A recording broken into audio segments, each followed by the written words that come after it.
Hey everyone, welcome to the first of what I like to consider a new mini-series called Coop's Mini Reviews, which is where I take a look at something without it being a full-on review, or in this case, it's a remaster of a game I already looked at, and this first episode is about The Thing Remastered. This was announced completely out of nowhere back in June. It was being handled by Night Dive Studios, who had previously done some decent ports of other games in the past like Turok, Doom, Quake, and even a remaster of Star Wars Dark Forces, but The Thing was going to be their first ever remaster of a 6th gen title, and this was honestly the last possible game I'd ever expect to get a remaster. Did someone at Night Dive watch my review or something? It doesn't seem like a lot of other people really talk about this game. So after it was announced out of nowhere in June, it sort of got shadow dropped on December 5th, so you could buy it now on Switch, not to mention PlayStation and Xbox platforms, and for $30 as well, which isn't bad. Again, this isn't going to be a full-on review since I already did that back in 2022. This is a mini review, so I'm just going to take a look at whatever upgrades or slight changes this remaster made, and for the most part, it's pretty faithful to the original game. The frame rate was given a solid boost, especially on console, and you can apparently get it to run at 120 FPS on PS5, which is kind of insane. If you're familiar with the original game, you can tell by looking at the remaster that some enhanced graphics and lighting were applied, and more specifically, in my original review, I was playing the PC version in widescreen, but it didn't seem to work in some aspects. Like the health bar wasn't working for starters, and a lot of the music cues weren't playing either, so getting to play a more functional version of the game was kinda cool. First time with a controller too. My favorite feature was how you can switch between your main gun and the flamethrower pretty fast, though I'm not sure if this was an option in the original game. Still a nice feature though. And if you want, you can go into options and switch the controller bindings to whatever suits you. So while it's a mostly faithful port, some aspects of the game still seem a bit rough. Like for example, it could still be pretty easy to get lost or just not know what to do. I think maybe a new map feature could have helped, or maybe a guide on the menu or something. When it came to the cutscenes, they were mostly okay, though I noticed the opening cutscene was out of sync for some reason.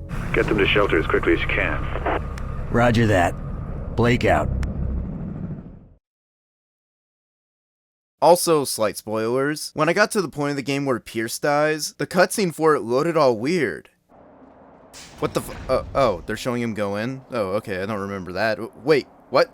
Wait, why am I in the room? Where the fuck is Pierce? Wait, what? What the fuck just happened? What the hell happened? I'm wondering too, Blake. Both the autosaves and some of the AI on the NPCs are still kinda bad, and in terms of graphical issues, at one point near the end of the game, Blake's character model started turning invisible. It only happened during one section, and I'm not sure what caused it. It was kinda weird. In terms of things that aren't there, the song After Me by Saliva, which was the original end credits theme for the game, had to get removed most likely due to licensing issues. It's pretty understandable, it's not the end of the world that the song's not here anymore, but I imagine it would be a bit disappointing for fans of the original game. I also wonder, did they make this remaster just so they could remove the song? I wonder if it was maybe getting in the way of making the game backwards compatible or ported. Who knows? I'd say the biggest extra in the game is the vault, which contains a bunch of cool concept art and the original trailer, which is pretty cool even though the video quality on the trailer looks like shit. But there was also a making of documentary about the game back in the day. Why didn't they include that in the vault? I think it would have been pretty cool to see here. Thankfully you can find the documentary on YouTube though. Also, I personally think it would have been pretty cool if they included concept art from the canceled sequel. Like, we're not getting The Thing 2 anytime soon, so why not include the art from it as an extra? Like, maybe you could have unlocked all this when you beat the game or something. I think that would have been pretty neat. So overall, it's not a bad port, but some remastered elements do leave a lot to be desired. Regardless, I'm still happy that fans of the original Thing now have easier access to this game, and it's also the first time the game was made available for Nintendo fans as well. And since this is a remaster and not a port of the original game, some of the worst issues can be patched out later on. But for now, I still enjoyed playing through this game again, and I'm glad that Night Dive Studios decided to give this game a second chance at life. So go check out The Thing on either your Xbox Series X/S, PS4 or PS5, Nintendo Switch, or Steam, which is something I couldn't say in my original review, so thank God this remaster exists. Thank you all for watching the first of this mini review series. If you guys have any suggestions on what other games or remasters I could do mini reviews on, definitely let me know. I look forward to seeing what else Night Dive Studios puts out next. I'll see you all in a future video. Have a good night and take care.